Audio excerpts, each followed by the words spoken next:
Vous voilà arrivé dans le service de radiothérapie. L'ensemble des réunions de concertation ont décidé du traitement. Le travail de la radiothérapie est d'utiliser des rayons pour détruire les cellules tumorales tout en respectant les cellules saines qui sont autour. Le premier temps de cette radiothérapie va donc être une discussion entre le médecin oncologue, radiothérapeute et le malade pour définir ses objectifs et les faire comprendre.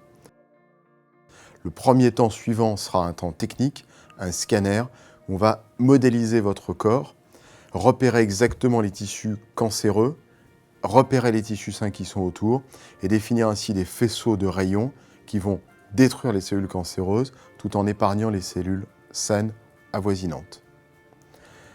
Lors de ce scanner qui dure 1 heure, il y a un travail multidisciplinaire entre la manipulatrice qui sera chargée de repositionner le patient de façon identique sous le scanner et sous la machine de radiothérapie, le médecin radiothérapeute qui va définir ses objectifs, les faisceaux à irradier, les zones à irradier, les zones à protéger, et le physicien qui va proposer une balistique, c'est-à-dire les faisceaux qui vont être utilisés pour le patient.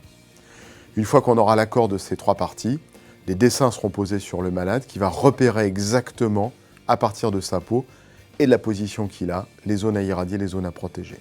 Une fois que ce calcul sera fait, vérifié en physique, le malade passera sous la machine de radiothérapie. Ceci est une séance quotidienne, 5 jours par semaine, pendant 6 semaines et demie. Au début de chaque séance, des contrôles sont faits pour vérifier que ce qui a été décidé au scanner de façon multidisciplinaire est bien réalisé sous la machine. Une fois par semaine, le malade sera vu par le médecin radiothérapeute qui vérifiera les éventuels effets secondaires. Ces effets secondaires sont simples. La peau, il n'y a pratiquement plus de réaction cutanée. Simplement, il faut éviter parfums, produits alcoolisés et synthétiques sur la peau au profit du coton. Pas faire d'exposition au soleil. Les difficultés à déglutir qui peuvent apparaître sont dues simplement à l'irritation de l'œsophage. Ces difficultés durent quelques jours, elles ne sont pas méchantes. Par contre, peuvent apparaître une toux, des crachats, voire des crachats de sang, qui sont simplement le témoignage de l'efficacité de la radiothérapie sur la tumeur qui se détruit. Ensuite, on irradie un être humain, donc cet être humain peut être fatigué. Et on verra tout à l'heure qu'il y a des techniques pour éviter qu'il soit fatigué.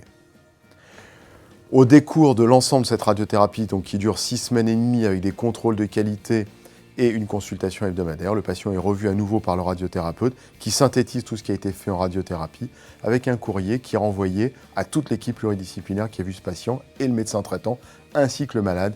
Il est en effet important que le malade participe à ses soins. Plus vous allez comprendre vos soins, plus vous allez y participer, moins il y aura de problématiques.